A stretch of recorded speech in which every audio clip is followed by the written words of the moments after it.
Mr. Cuvalay, a next valuable point.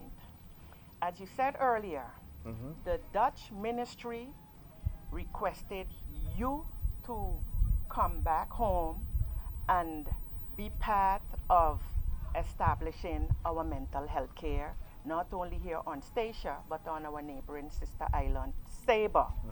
When you look now, as I am a civil servant for 19 years now back home, and we see the recent development of the whole restructuring putting into place since the takeover of our local government, we see that these different colleagues, European colleagues, came in and are put at the top of each department as a assistant guidance.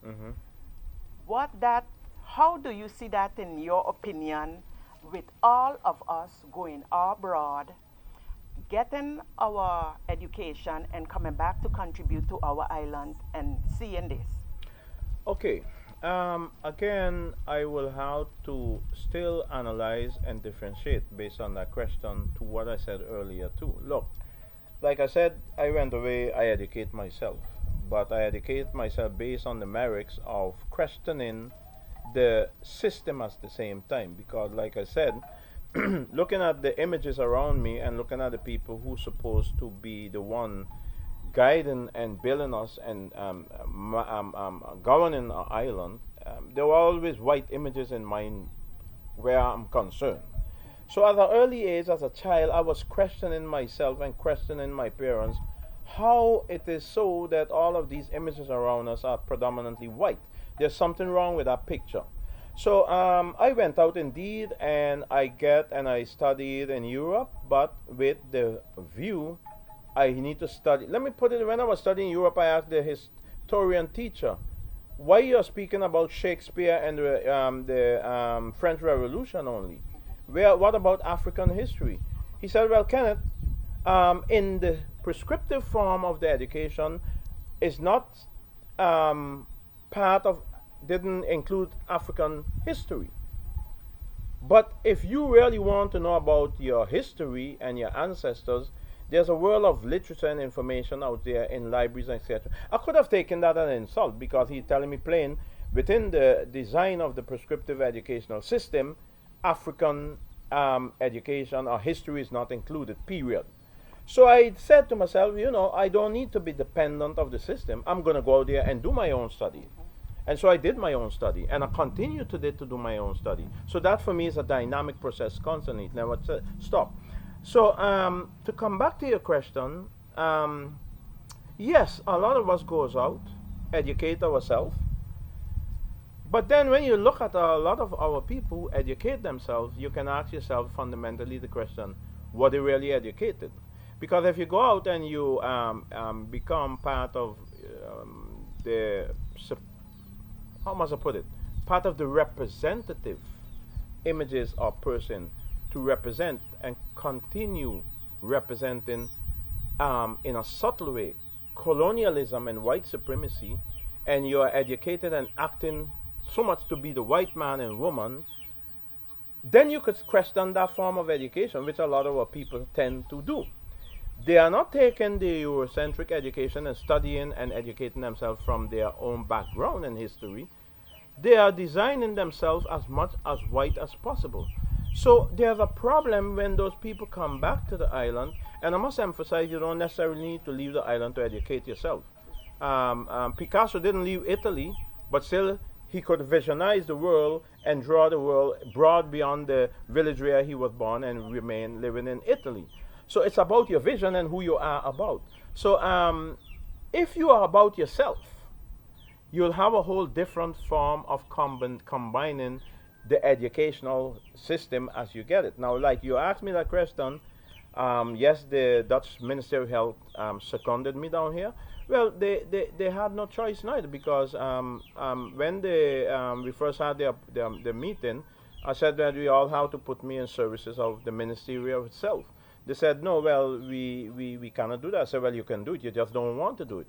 But you need me, because I'm specialized in education of the Eurocentric form, and I know my own African history, and I educate myself. And on the other hand, you're looking for somebody who's capable of playing into the social cultural system, who know this European social cultural subtle system, when it's subtle, when it's indirect, when it's period direct, and I have that of the Americas, which is based on sin. So they were looking for a person who can work within the broader communities with all of these different components of expertise. So I said, listen, since you want me that bad, there's a arrangement within the collective laborers agreement, which I can post to my institution, that they will outsource me to you all, and then you all will pay me and pay my institute to have me down here working, which I did. So that happened and that took place. But the ministry really wanted somebody with the knowledge of both worlds in order to do what I did down here. Come back to the education and why people are of white origin are in key position constantly. Colonial system now are changing these paths, to put it straight. We need to understand that. So we have a lot of people who went out, study, got a European education, but Eurocentrically orientated to act and to think. So these are the perfect puppets for the colonial masters to be operating back home. And so you need these people. And the Dutch have a way now in putting some of these puppets up front, knowing that things will fail predominantly. And when it do fail, they say, well, you know, we are not to blame. Your people did it. But they know these people wouldn't have this capacity and even the resources in the first place to address the issues as it's such should be addressed. So it's a form of colonialism, which we call neocolonialism, which is still taking place. The mere fact that a local government was overthrown, not put aside, abandoned, overthrown, just stick up and put on the side, is again an indication how dependent you are to the system. And since that happened, a lot of people, I even saw people on this island went down on their knees and kissed the ground and said to the Dutch representative, well, what took you so long? The only thing I can have a difference with you with is that you took so long to come. But most of those people now are having a 180 degrees U-turn, because the way the Dutch is dealing with them now, I mean, you are working for the last 20 years as a civil servant. And as far as I heard, they are putting people to do capacity tests, even going to the direction of probably intelligent testing and so. These are things you have to have very fundamental, concrete reason to even execute this sort of a test. Where even if you have those concrete reason for doing these tests, the employees can still reject doing these tests. So it's very tragic and appalling to see people who are working for so many decades already that you are actually exposed to competency tests and all the different sort of tests. And by the way, in the Netherlands, you have instrument which you have in place on the labor floor, on the working floor, where if people are not functioning right, you have this discussion, which you call functioning discussion with these people. And based on the function discussion, you can make arrangement there where people need to actually upgrade their skills. You give them that opportunity to upgrade their skills prior to promoting them. But you don't come and have a subtle reshuffle where, seems to me, if I analyze it, is with the intention to either get some people out of the departments and put in your own key white representative, which has increased massively since the transition. So when I come back to ownership of our country, and relating to my emancipation speech at the time, when I was growing up, I could have summed up almost 300 to 400 different forms of businesses when you come talk about entrepreneurship on this island, which are all local based. Today you have the goddamn Chinese on the island, among with the Dutch and all the rest of it, and our people are embracing these people. And I mean, on this little island, I think it's 3,500 people. You almost have 20 Chinese supermarkets. What do you think the Chinese are doing here? They allow you, like they say. They don't allow you.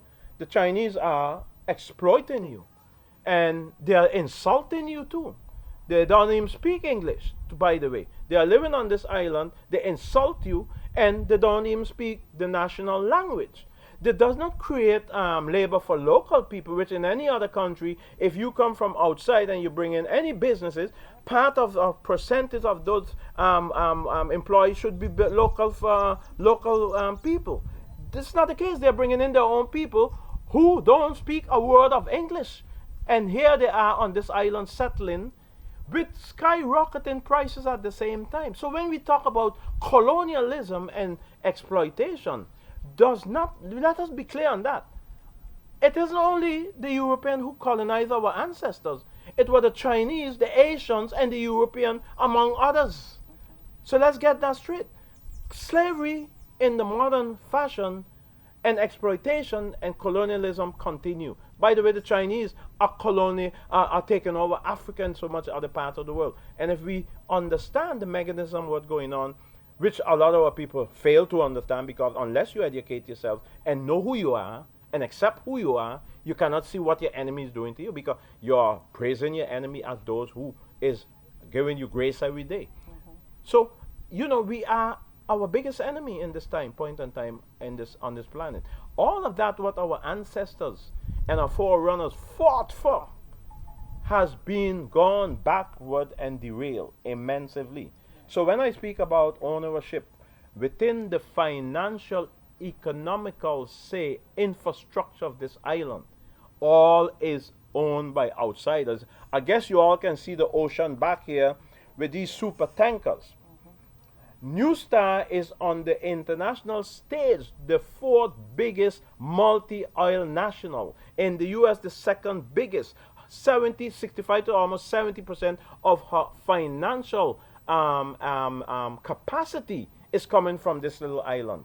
So this little island is going back to the crossroad. If you look at slavery, where it was a transit port for transferring our ancestors within the cellars and the dungeon in the ruins. If you go on the beaches down here, you will see the ruins, like the old gin house, which our community tend to praise, was one of those ruins which our people was packed in, like the boats coming out of Africa, how our people pack as sardines. Those people, our ancestors, were packed into these buildings down here, waiting to be transported throughout the rest of the Americas. And yet we turn around and praise and look up at the gin house as something big. It's the representative.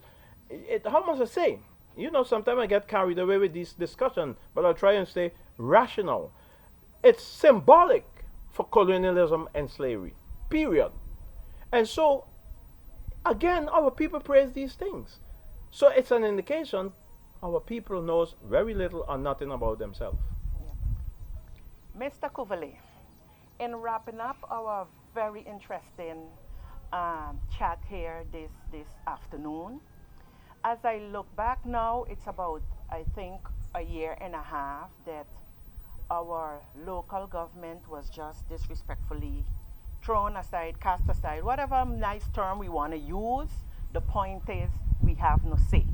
But as I follow on social media, the different political groups are now complaining and struggling and hoping and leaving it up to still the Netherlands to decide when we would have our local elections again. What advice do you have or suggestions that you can make where we can cure this disease that we have on the island, that we just cannot come together and work together? Well, it's a question which is very much simple, but it's not that simple answer. It's a complex issue. It's a complex situation. And it goes right back to the foundation and the basis of what I continue to say in this discussion. Unless you know and accept yourself and teach yourself to be yourself and promote that among yourself and your children and this community, you have no base, you have no foundation. The mere fact that the central Dutch government took away the democratical voice from the people of this island is again based on the subtle form of governance which we have.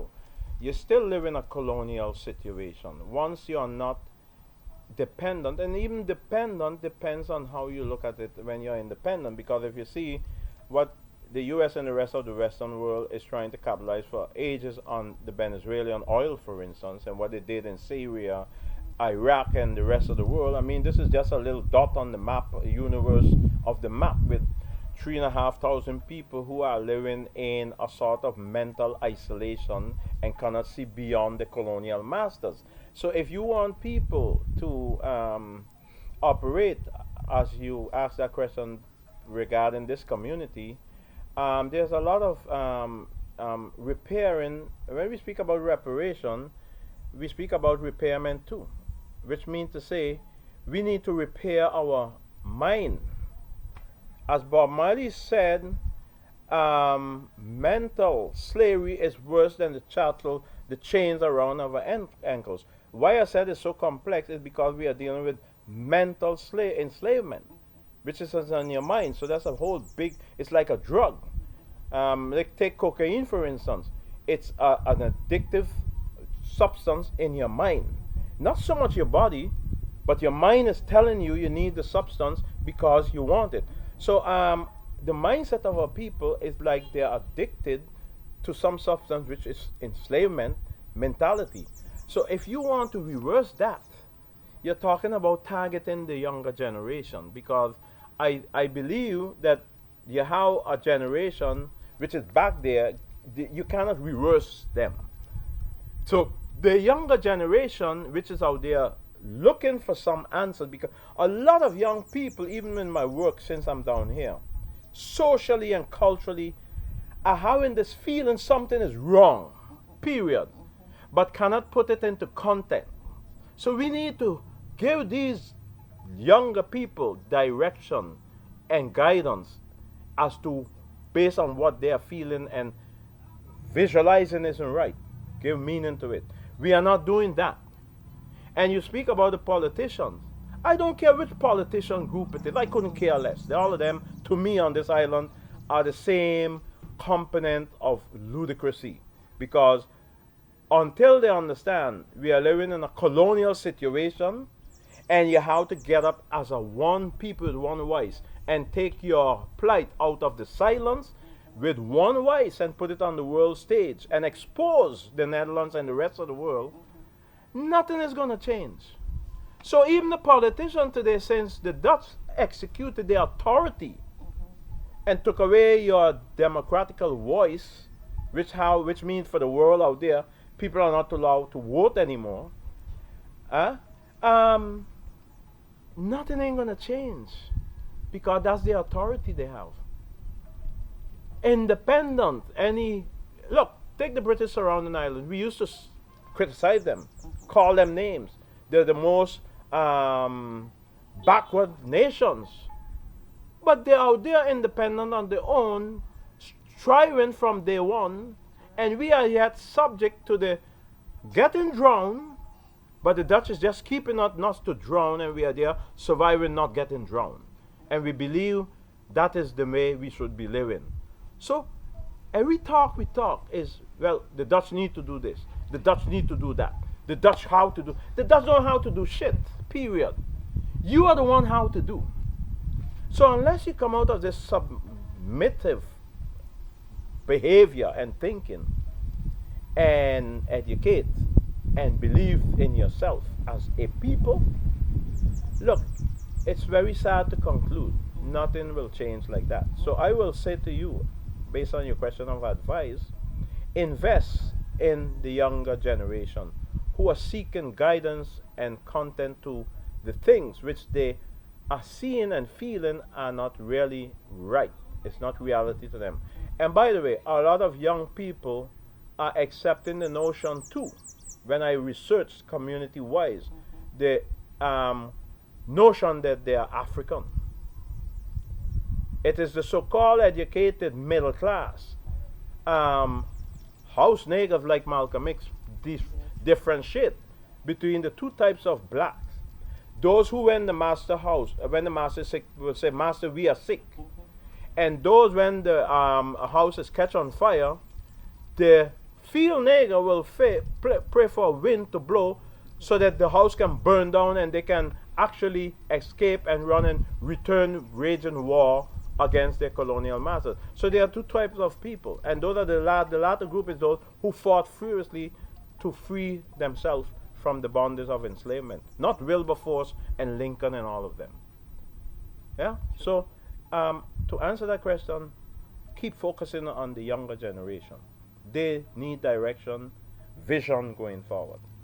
Thank you. Mr. Cuvalay, my uncle. My Always a lovely niece. pleasure. Thank you, Yeah. thank you. Always a pleasure having these in-depth conversations with you. I really look up to you, and I see a lot of my grandfather, your father in you, in everything.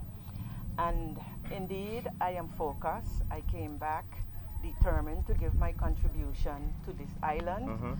And my passion is indeed for the youth and family. And I like how you say it is those that we have to work with, because my age and older, they are already set in their mind, in their behavior, their thoughts, everything. The mindset. What last final closing words can you offer us? Well, before I do that, let me say and put a bit more regarding my father.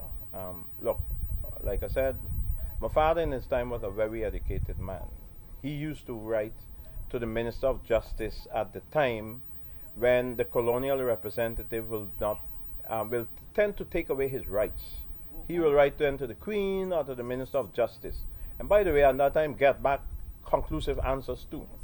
So he was a very, for his time, and people were very educated. And by the way, the politicians like Lopes and Woodley and Sadler and all of them, he's the one who used to write their speeches, not they. They didn't have any knowledge of content to think. He wrote their speeches and they read it from the paper, like most politicians does nowadays, still with the thing, the prompter thing they call it. Yeah. The advice, yes, and one advice I will say, look, every time people say to me, I don't like you, Mr. Cuvalay, on this island, it's a compliment. It's an indication I'm on the right track. From the time, and I'm not trying to disrespect the island or the people for that matter, but the reality is, when you are liking on this island, it means to say you are blending into the normal runnings of the system. You are not taking a stand. You don't dare take a stand. You subject yourself as being victimized. You stay there waiting helplessly for somebody to come and help you. One thing my mother used to say, if you don't know how to help yourself, you will never get nowhere, because why should anybody help you? So that is what I mean. People paralyze themselves on that attitude, but again it comes back to not wanting to accept you and knowing yourself. You know yourself. You had a grandfather and you had a mother who clearly understood what their Africanism in them was about and their history. So they brought that and they translated that to you and they teach you as such. So that inspiration to go forward with self-determination, self-respect, and social skills, these are the components, together with your own genetical characteristic, which strengthen each other, and that make you the person you are today. So you should take it as a huge compliment when this island is disapproving of you, because then you are doing something very fundamentally good. So I will say to you and your son and his partner, continue down that road and continue engaging with the younger generation. They need vision, direction, and guidance, which they are out there hungry for. Thank you. Thank you.